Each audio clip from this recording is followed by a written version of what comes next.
We have 2 weeks between Easter and Mother's Day, 2 Sundays, and so I wanted to take these 2 Sundays to talk about grace. I'm not going to have all the answers today. I'm going to tell you up front. I don't have all the answers.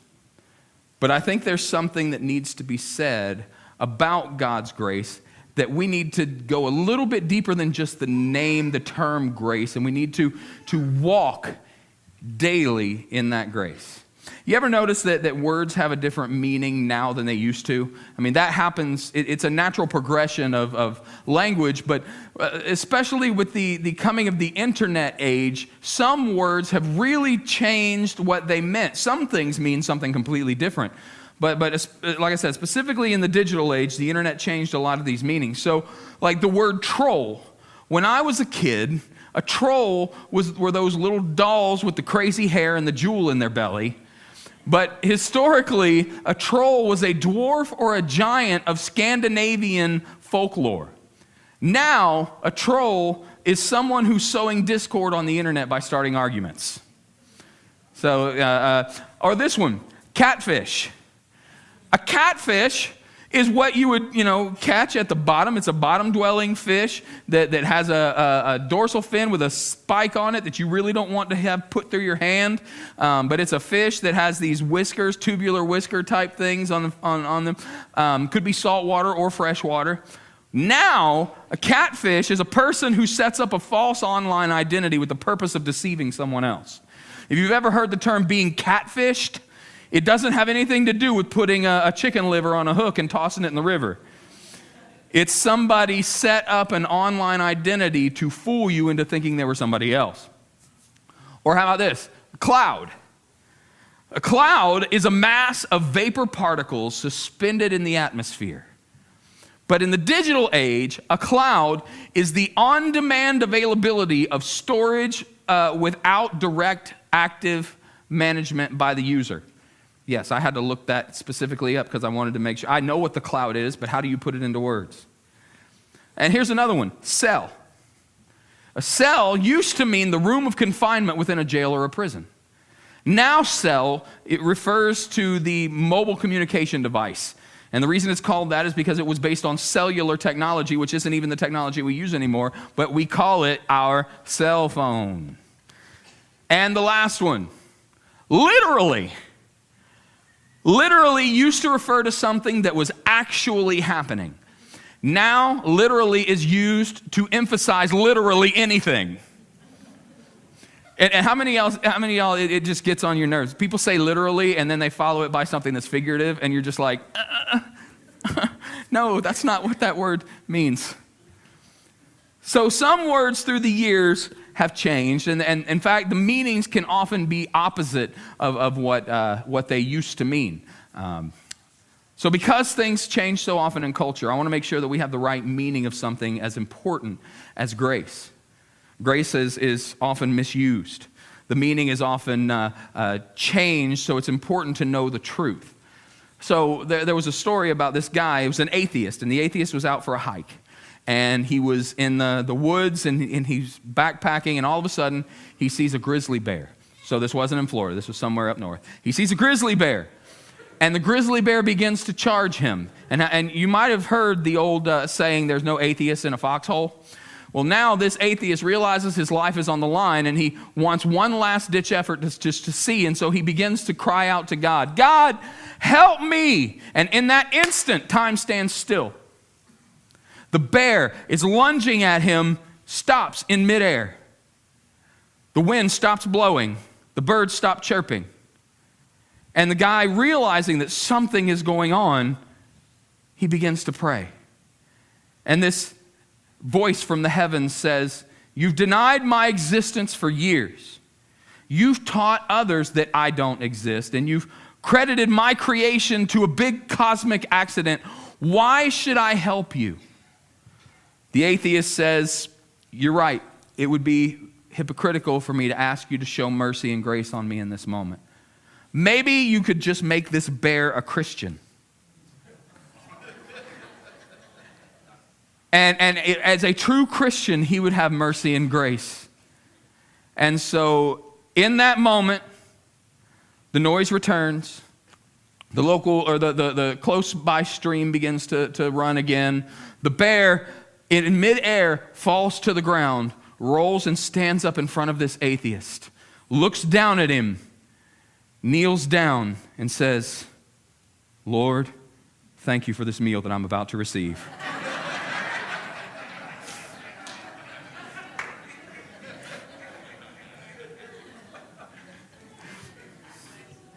So we understand the concept of saying grace before a meal. That's what a lot of people call it. Did you say grace? You got to say grace before a meal. But that word doesn't mean what textually, what scripturally grace is. That is not even a drop in the bucket to the amazingness, the depth, and the beauty of the grace of God. The prayer that you pray when you sit down at lunch today really isn't the best description of God's extension of himself through Jesus to humanity. So what does the Bible say about God's grace? We're going to look in a few different places to see that today. Ephesians chapter 2, verses 8 and 9 says this: "For by grace you have been saved through faith, and this is not your own doing, it is the gift of God, not a result of works, so that no one may boast." Paul's saying you can't take credit for grace in your life. It has nothing to do with what you have done. You can never be good enough to earn God's grace. Some people try. They try. It's a works-based thing. They try to do better and better things. And that salvation through works is the opposite of what the Bible teaches us. You can't earn it. That's one of those things that is the opposite of the way the Word explains it to us. We cannot earn God's grace. He loves us enough that he gives it to us freely. We'll never be good enough. The only thing you can do is submit yourself to his will and say, "Lord, let your grace wash over me." You can ask for it, but you can't do anything that makes you good enough to earn it. 1 Corinthians 15:10. "But by grace of God, I am what I am. And his grace towards me was not in vain. But I labored more abundantly than they all, yet not I, but the grace of God which was within me." Paul says it's by God's grace that I want to serve. So I'm not serving so that I will get grace, but because of the grace that works within me, I want to, and I know that because I've worked harder than anyone else. Here's this. If you're taking notes, you can write this one down. Works will not save you, but grace will call you to do works.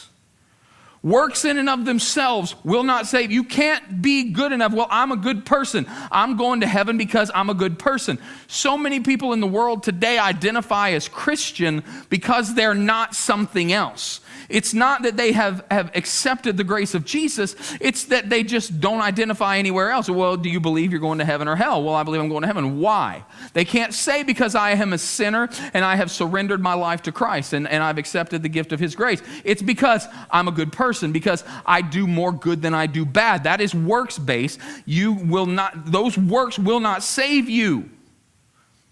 But when you have the grace of God washing over you and filling your life, it does inspire you to work.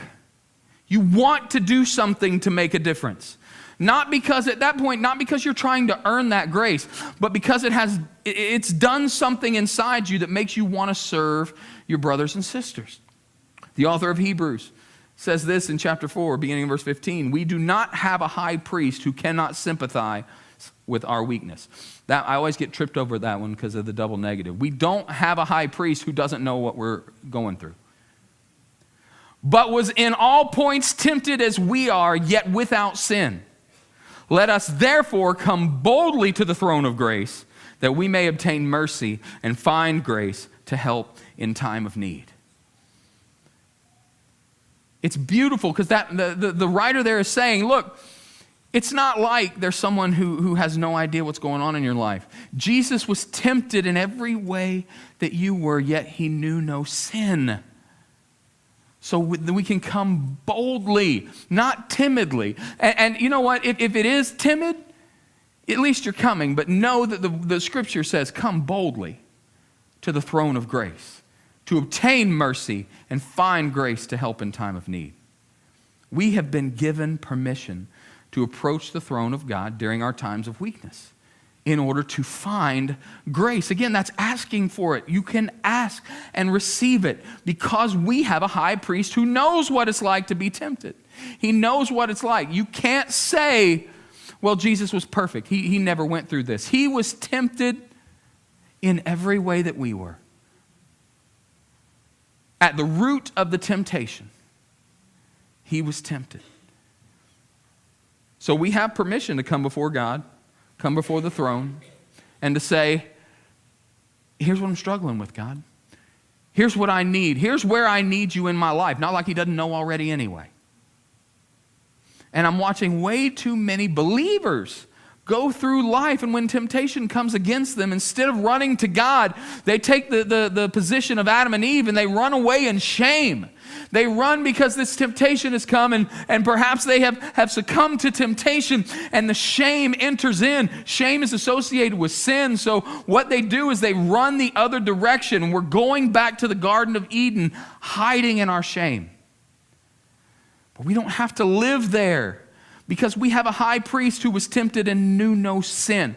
So he is there. He is seated at the right hand of the Father, interceding for you. And all you have to do is approach the throne and tell him how you're struggling and how you need his help.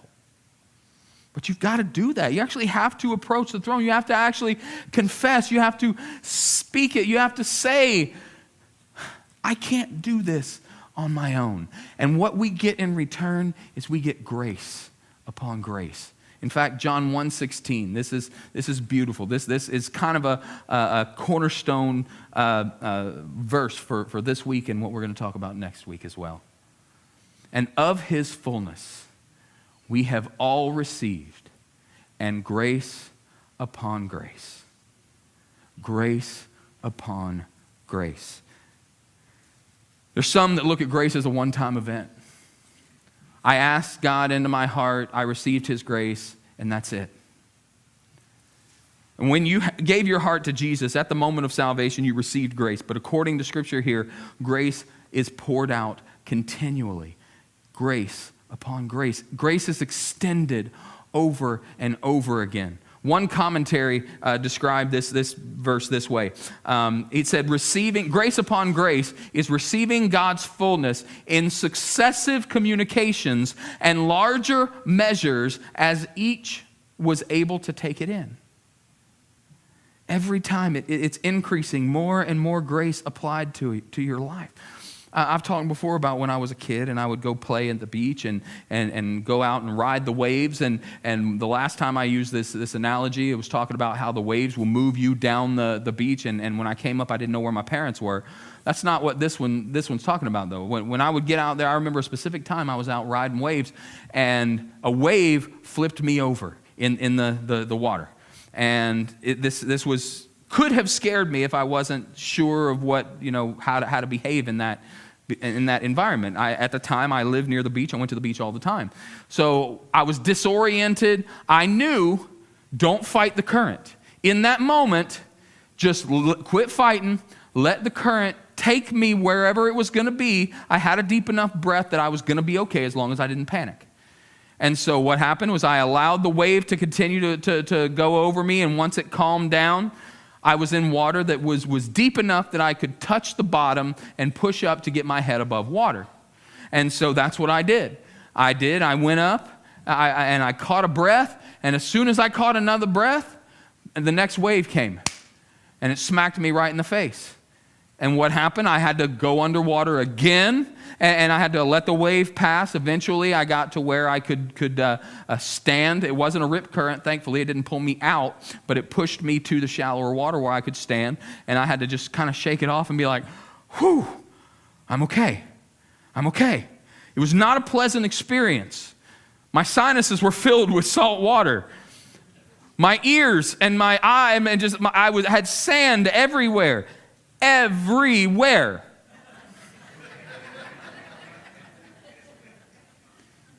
It was a terrible experience. But imagine being hit with wave after wave of the greatest gift ever, of God's grace.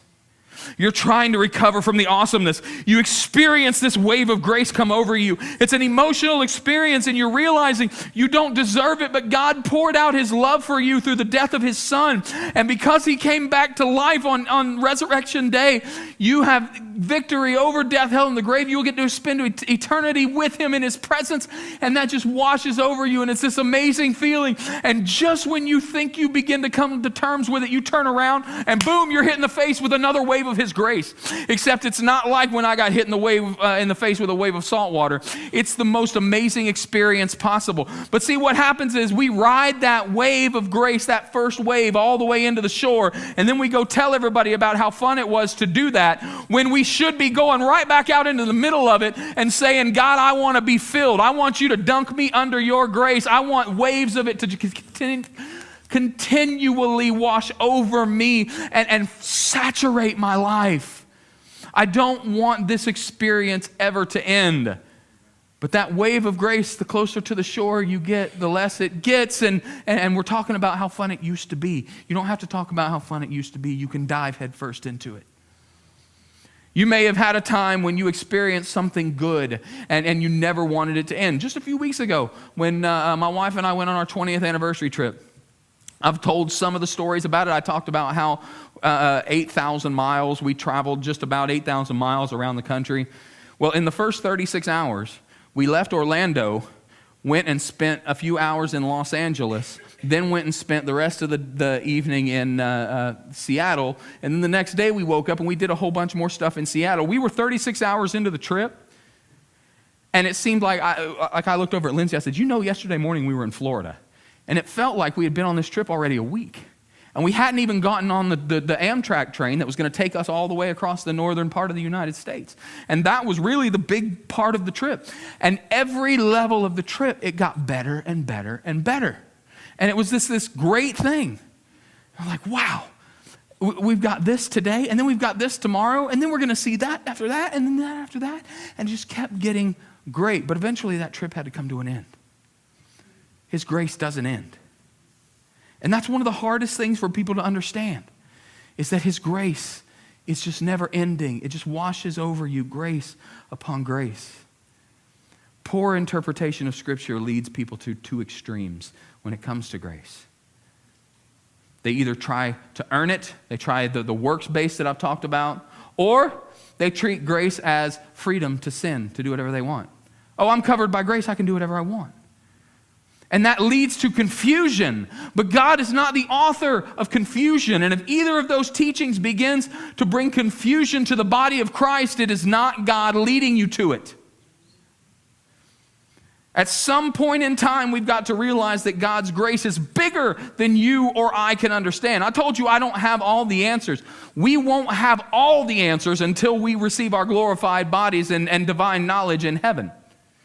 But we can continue to pursue and seek to worship and be enveloped by his grace. So I'm not going to give you all of the 100% answers so you have everything about grace today. But what I do want you to know is this: God is merciful, God is gracious, and because of that, he judges humanity completely different than I would judge humanity. And the old church said, amen. I am so glad that God judges different than I do, because if I had that power, you know how many cars would disappear in traffic?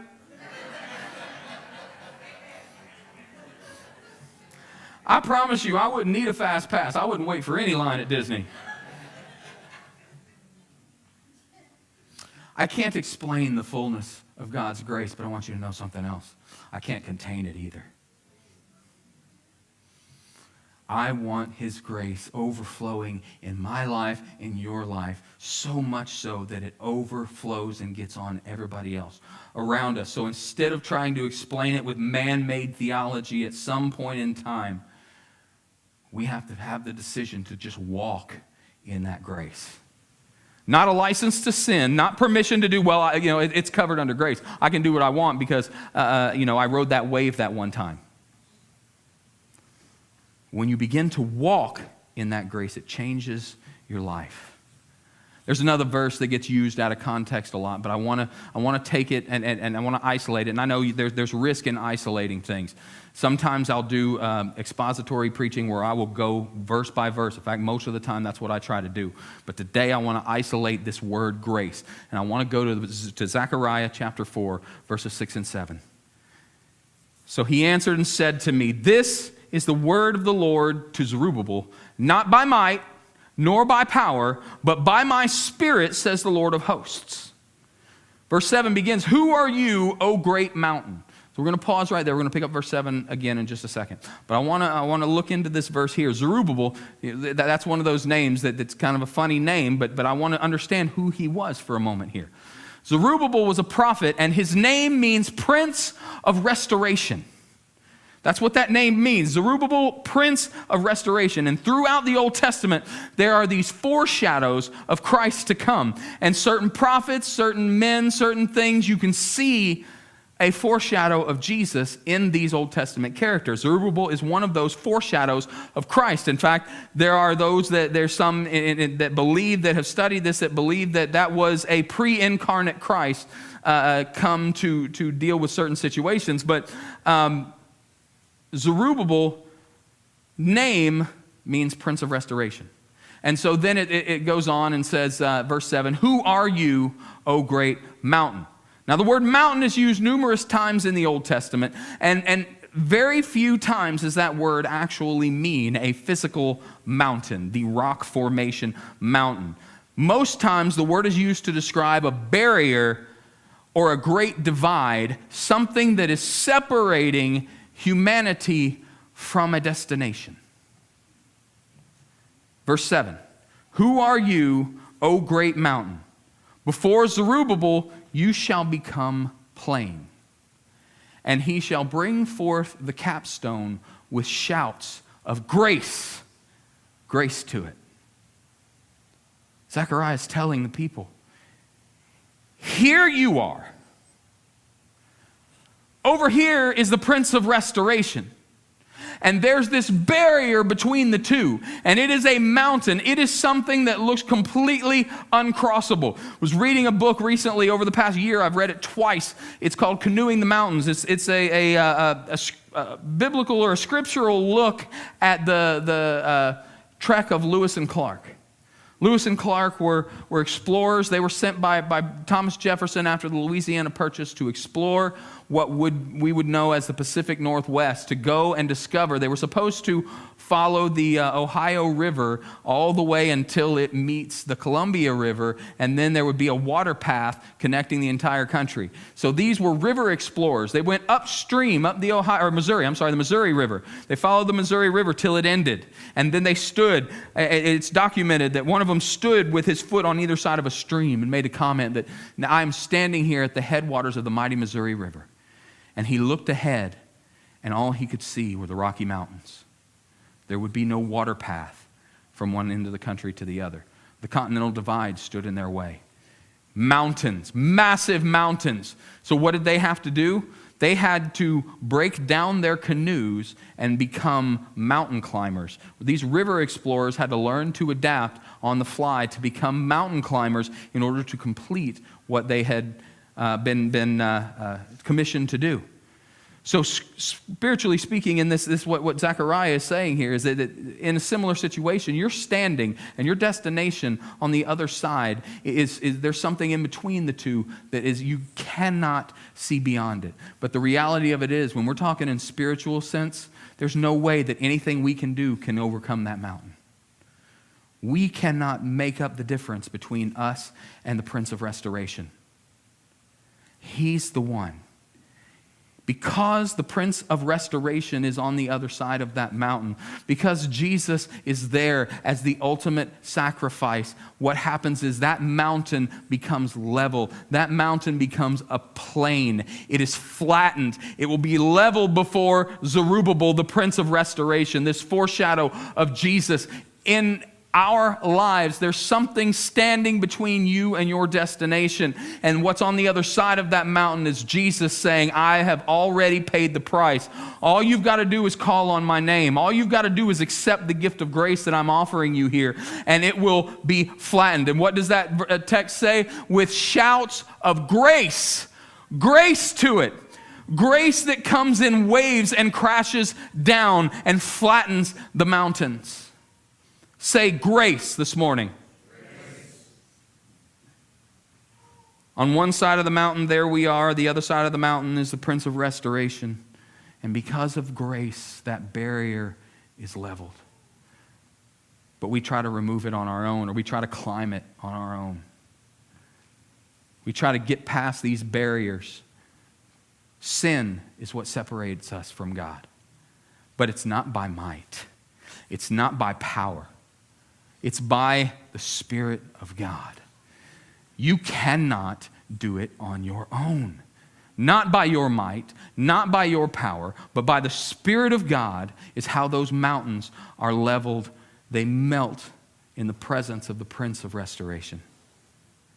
The Apostle Paul says in 2 Corinthians 12:9, he said to me, my grace is sufficient for you, for my strength is made perfect in weakness.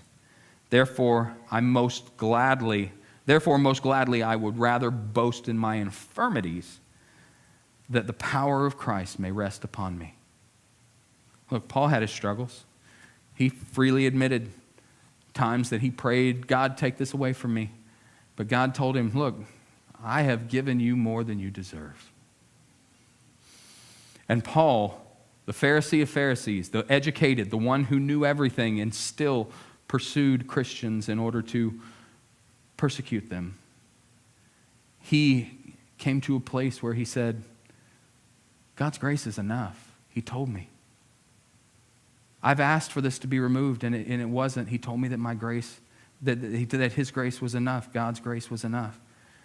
And that his strength is made perfect in weakness. So I'm going to boast in my infirmities. Because what happens? If that's the case, if he's made strong in my weaknesses, then Lord, here are all of my weaknesses. Here are all of these opportunities for you to be strong. Here is an entire list that if I began to write down, I would be broken and weeping over all of my own weaknesses, but also all of these opportunities. Because of grace.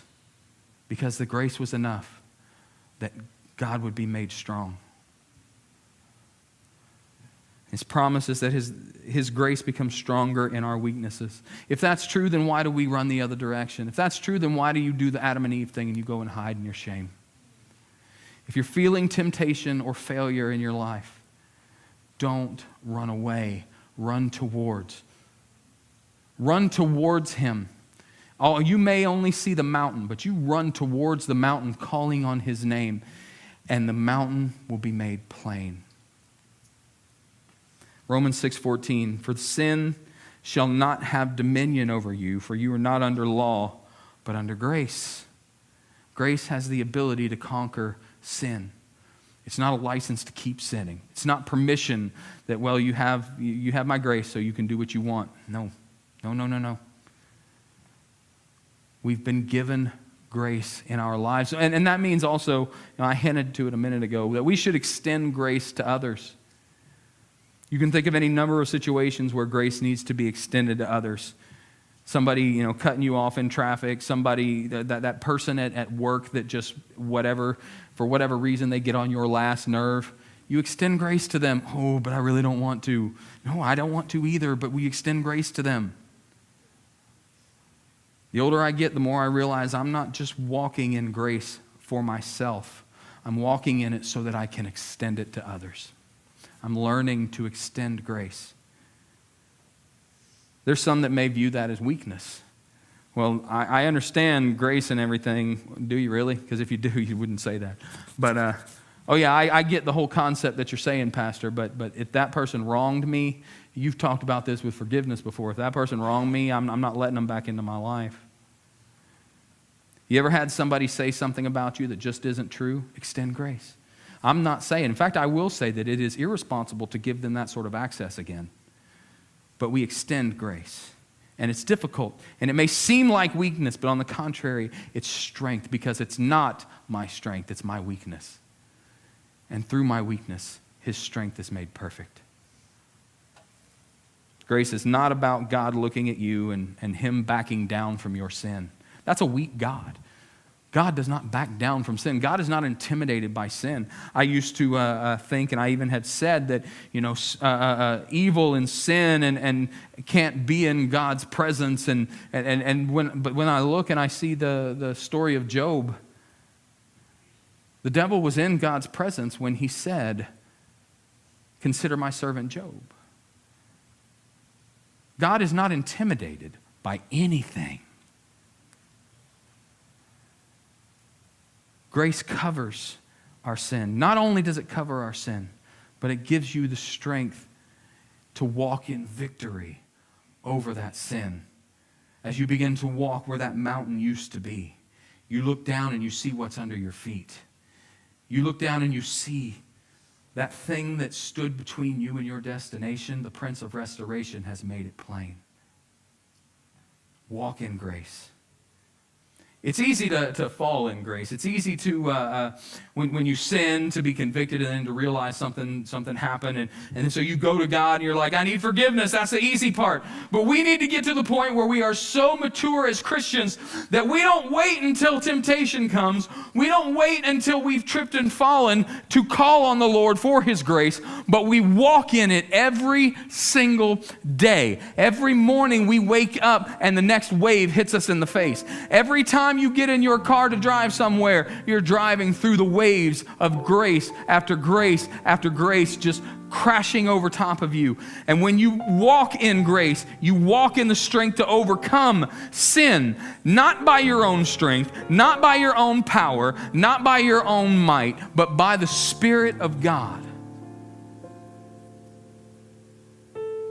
When we walk in grace, we begin to live a life that's victorious. There was a husband and wife who were married for many years and no longer in love with one another. The husband was very demanding, and that's probably why the wife didn't love him, but he was so demanding that he prepared a list of rules for her to follow. He insisted that she read those rules over and over every day and obey every rule. Among other things, his do's and don'ts had specific times that she was to wake up and do these certain tasks. How to cook his breakfast, what time it was to be served, how the house was to be done. The husband eventually died. The wife, after time, moved on, fell in love with another man, and this man truly loved her. Soon they were married, and it was obvious that the guy did everything he could to let her know how much he loved her. He showered her with love and gifts. He made her feel seen. He made her feel important. Their marriage lasted a number of years, and she ended up one day, she was cleaning house, she was straightening things, cleaning out some old things, and she came across that list from her first husband. She looked over the list and realized that even though her new husband had never given her a list, all of the things that were on that list she was doing for him without being asked. She was so devoted to her new husband that her deepest desire was to please him out of love, not out of obligation. As you see, God's grace causes you to want to do right. You can't fully understand it, but when you accept it, and when you realize that you can't earn it, you don't deserve it, but he gives it to you anyway, the love that begins to radiate from you makes you want to do the things that are right. You don't have to look to the list and start checking things off. I did this, I didn't do this. Because when you are in love with the King, when you are washed with his grace over and over and over again, you do it out of love, not out of obligation. If you're struggling today with your walk with Jesus, then you need to take a moment and embrace his grace. Will you stand?